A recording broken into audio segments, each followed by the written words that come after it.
I invite Reverend Bill Clark to give our reading.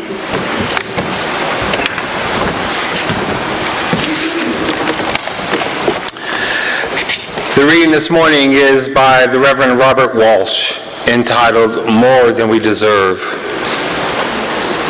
I heard the second Brandenburg Concerto played in honor of Bach's 300th birthday, and I was swept away. I remembered a story about the people who send messages into outer space. Someone suggested sending a piece by Bach. The reply was, "Oh, but that would be bragging." Some say we get what we deserve in life, but I don't believe it. We certainly don't deserve Bach. What have I done to deserve the second Brandenburg Concerto? I have not been kind enough. I've not done enough justice.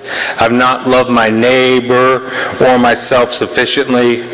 I've not praised God enough to have earned a gift like this. Life is a gift we have not earned and for which we cannot pay. There's no necessity that there be a universe, no inevitability about a world moving forward, and then self-consciousness.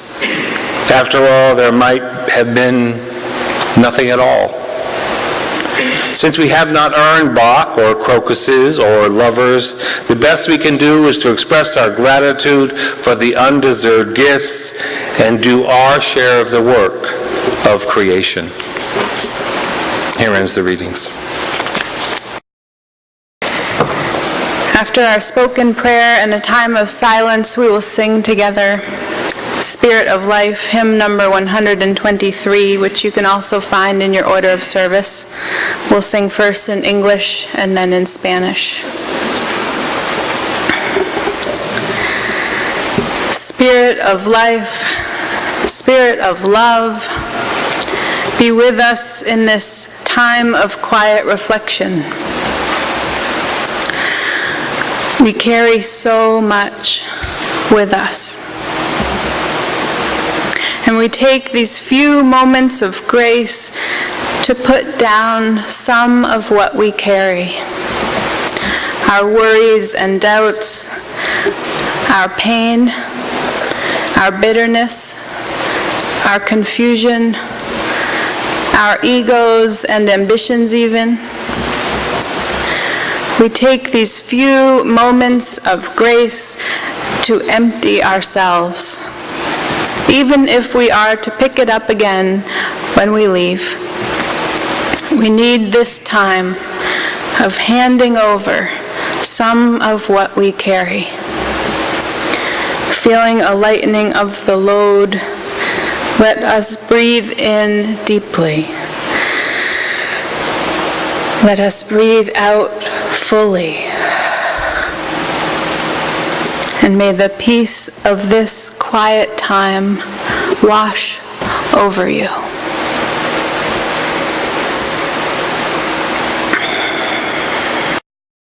Bumper sticker that I used to see around that I haven't seen lately. It says, "Grace happens." I liked to see it on the roads. It made me smile. I mean, we all know that bad things happen, but we forget sometimes that grace happens too. Grace is one of those things that's kind of hard to define. I've been thinking about it all week, and the best wording that I can come up with is a gentle easing. Somehow, when things are hard, something eases up. Something stuck becomes unstuck. And suddenly there is spaciousness that allows for beauty, awe, connection, forgiveness. I was frustrated with my garden the other day. I had these big, gorgeous zucchini and squash plants, and they were doing well all summer. And then these nasty, prehistoric-looking squash bugs took over. Do you know these things? I just couldn't control them, and they multiplied by the hundreds, and they ruined my lovely garden. There's a woman in her 80s that has a plot diagonally across from mine, and we like each other a lot because I officiated at her grandson's wedding a few years ago. We were commiserating about the squash bugs. I think you ought to tear those plants out, she said. Get rid of them, even the ones that are still alive. It's the only way. So I went to the shed and I got a big, oversized paper bag, the kind that people collect leaves in, and I tore out most of my garden. I tossed in the yellowing snap pea vines for good measure. And then I added her dead plants to the bag until it was full and heavy, and I hauled it to the dump. It was sweaty and irritating work, not at all fulfilling. But it did make room in the garden. And a few days later, when I was less irritated, I returned with a hoe and some packets of seeds and turned over the soil and planted new rows of radishes and beets and spinach, things that will grow in the cooler weather of fall. It's been hot lately, so each day I go to water my garden. And recently I noticed that the seeds I planted are growing. And tender green shoots and leaves are appearing in long, satisfying rows. And instead of being frustrated at my garden, I'm hopeful again. And I marvel at the new life coming through the soil, where once there was decay and devastation. There might have been nothing at all. But instead, there is new life.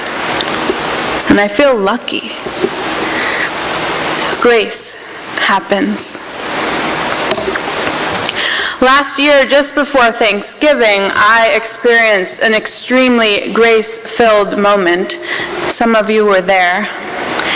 Racial Justice Provincetown had partnered with the New England Peace Pagoda and Water's Edge Cinema to show the documentary film After the Mayflower about the true story of what happened in the 50 years after the Pilgrims and the Native Americans celebrated the first Thanksgiving. After over an hour of watching the reenactment of betrayal, war, and disease ravaging the native peoples of Massachusetts, a group of us gathered with members of the Mashpee Wampanoag tribe downstairs in Acker Bosworth Hall. We were all pretty devastated, and the white people in the room were especially feeling filled with shame. Even the air in the room was heavy as we took our seats in an awkward silence. Mother Bear, one of the elders, who was there with her grandson, spoke first. "Thank you so much for coming tonight," she said. "It means so much to us. We're really glad to be with you." Glad to be with us? Grace happens. I loved Bruce's sermon from last week when he talked about being broken and how everything breaks and everything heals. There was this wonderful moment in his journey when he began to notice beauty again and watched it from his window as he lay in bed. The winter sun rising and setting, the snow falling. My new center was forming, he said, and it had its own center of gravity, and my broken pieces were being drawn together to begin the healing process of remaking me. Everything heals, he said. You don't need to believe it or trust. It happens. Grace happens. Some of you know this story. Reverend Bill Clark, still mourning the loss of full-time ministry suffered at the hands of a heart that wouldn't cooperate, finds himself a frequent guest preacher at the Unitarian Universalist Society of Martha's Vineyard. He falls in love with them, they fall in love with him. There is an opening for part-time ministry. He is hesitant to apply. Find me a cottage with an ocean view, a fireplace, and a clawfoot tub, he jokes, and I'll take it. Soon he gets a call. It's not oceanfront, it's pond front, but it's got the tub.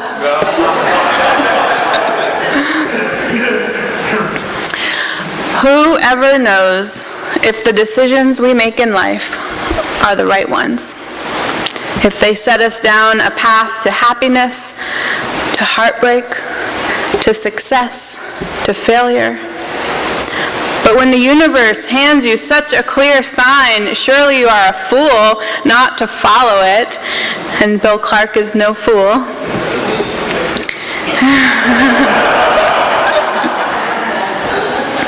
I preached the installation sermon for Bill over on Martha's Vineyard a few years ago.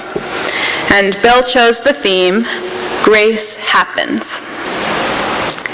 Now, when he chose that theme for the service, maybe he was thinking of the delightful little cottage/sign from the universe that finally got him there as the symbol of grace. But here's what I said that day to Bill and his sweet UU congregation out there on the vineyard. I see grace at play here, but it wasn't what got you here. It's what meets you here, and will meet you here again and again. Grace is what will catch you, not when you are certain of your decisions, but when you are doubtful of them. Although we cannot peek down the road at each of life's choices to see how the two or many options would play out, I told them, I have recently traveled down the road of being installed as a minister at a romantic dream of a congregation. And 4 years down that road, well, now it's 7, I have had a glimpse of what is in store for you all. And it is happiness and heartbreak, success and failure. Yes, this ministry, this community, this partnership will have it all. And the grace will come when you least expect it. The grace will be the happiness that dares to bloom after great sorrow. The death of a beloved member. The struggles of addiction. The bitter ending of relationship. It will be the people that show up at the door of the church the morning after the flood. The grace comes in when you are able to forgive and be forgiven after the heartbreak.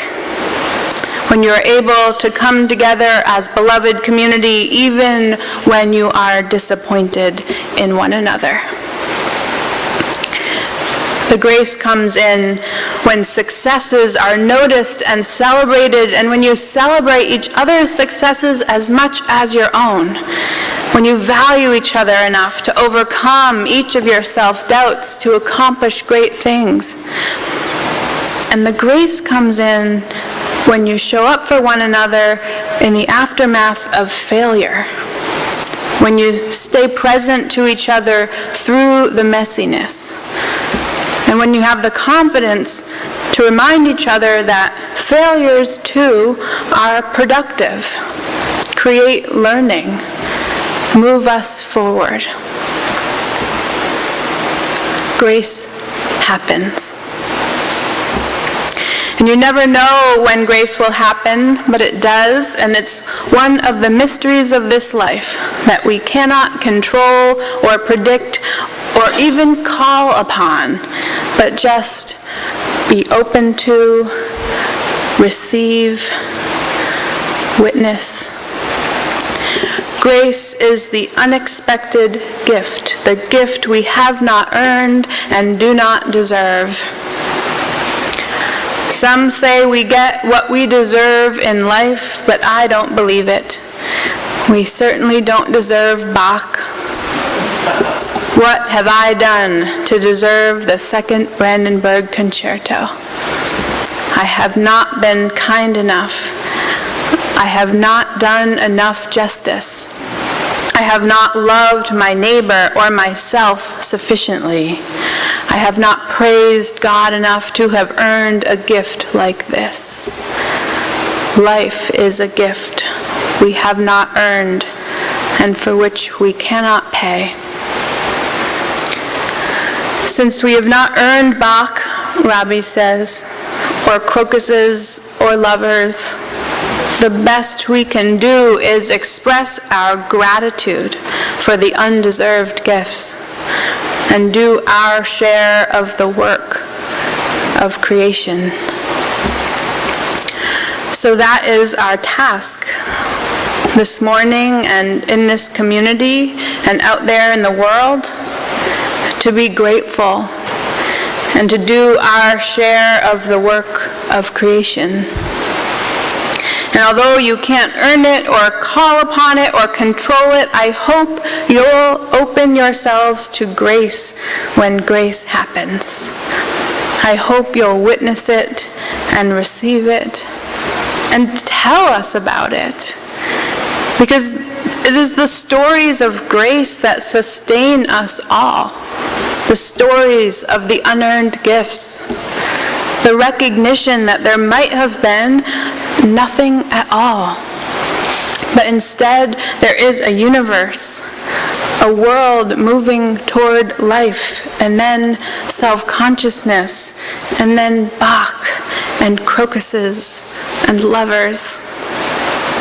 Tell us your stories of grace, and especially of being grace for one another. We need that, and the world needs that. We are living in a culture which tells us that we need to be in control of every little thing. We need to be helicopter parents. We need to track the traffic on our phones. We need to wear a bracelet that counts how many steps we take in a day, which syncs with our computers, where we track how many calories we've consumed. I see some of you looking down at your wrists. Our days are scheduled down to the minute sometimes. And so we need places where we are reminded that we are not, in the end, in charge of everything. That there are some things, good things, not just bad, that we are not in control of, could never be in control of. Some things that we could never even dream up on our own. If we were totally in control of things, we would be missing out. Because the universe has more in store for us than we could ever imagine for ourselves. ever order up for ourselves. There's a story that several people have told about a Yankee ordering breakfast in the South. When the breakfast plate comes, it has a side of grits on it. And the Northerner says, "But I didn't order grits." And the waitress says, "Honey, you don't order grits. Grits just comes."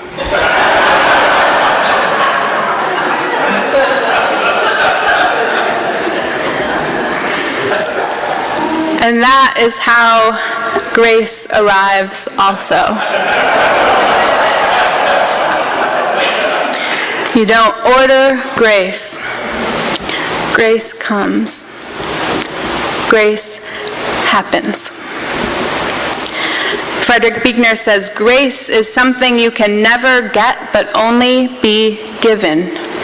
There's no way to earn it or deserve it or bring it about any more than you can deserve the taste of raspberries and cream, or earn good looks, or bring about your own birth.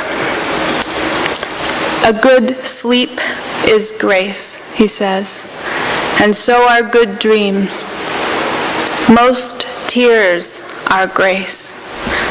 The smell of rain is grace. Somebody loving you is grace. Loving somebody is grace." There's only one catch, Buechner says. Like any other gift, the gift of grace can be yours only if you'll reach out and take it. Maybe being able to reach out and take it is a gift too. Anne Lamott says, "I do not understand the mystery of grace, only that it meets us where we are and does not leave us where it found us." Each of you here this morning will undoubtedly be gifted with moments of grace in your life. I don't know whether your grace will come today or next week or next year, but it will come when you least expect it.